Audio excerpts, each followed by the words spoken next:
Indonesia ने France से 42 Rafale विमान खरीदने का सौदा किया है। यह डील 8.1 अरब डॉलर की है। फ्रांस के रक्षा मंत्री ने 10 फरवरी 2022 को यह ऐलान किया है। बता दें कि भारत ने 2016 में फ्रांस से 36 राफेल विमानों का सौदा किया था। भारत ने 36 विमानों के लिए ही 8.7 अरब डॉलर की डील की थी। फ्रांसीसी रक्षा मंत्रालय के अफसर ने बृहस्पतिवार को बताया कि दोनों देशों के बीच समझौते पर दस्तखत किए गए। पहले फेज में अगले कुछ माह के दौरान जकार्ता को 6 राफेल सौंपे जाएंगे।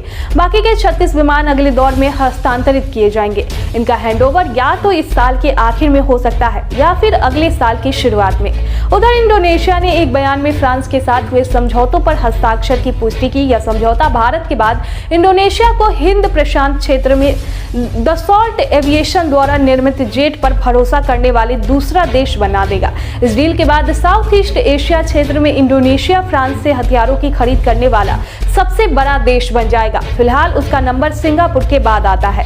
इस लड़ाकू विमान में हवा से जमीन में मार करने वाले स्कैल्प और हैमर मिसाइल के साथ साथ मेटेयर मिसाइलों को पहले से ही शामिल किया जा चुका है। ये मिसाइलें रडार को चकमा देकर बच निकलने में सक्षम है कि विमान अंतिम समय पर टारगेट को भेजने में भी माहिर है। ध्यान रहे कि 5 राफेल विमानों का पहला जत्था 29 जुलाई 2020 को भारत पहुंचा था।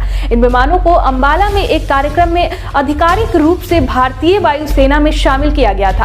भारत ने 36 राफेल लड़ाकू विमान खरीदने के लिए 2016 में फ्रांस के साथ सौदा किया था। अभी तक भारत को दसॉल्ट एविएशन से कुल 26 राफेल विमान मिल चुके हैं। बाकी की आपूर्ति 2022 में की जानी है। बता दें कि फ्रेंच विमान निर्माता कंपनी दसॉल्ट ने भारत को 36 राफेल फाइटर जेट बेचने का सौदा हासिल करने के लिए मिडलमैन को करीब 7.5 मिलियन यूरो का भुगतान किया था, लेकिन भारतीय एजेंसियां दस्तावेज होने के बावजूद इसकी जांच करने में नाकाम रही। फ्रेंच पोर्टल मीडिया पार्ट ने अपनी रिपोर्ट में यह आरोप लगाया तो भारत में भी हंगामा बरपा। रिपोर्ट के मुताबिक बिचौलिया सुशेन गुप्ता को गुप्त रूप से कमीशन का भुगतान किया गया। पोर्टल का कहता है कि इन दस्तावेजों की मौजूदगी के बावजूद भारतीय एजेंसी चुप रही।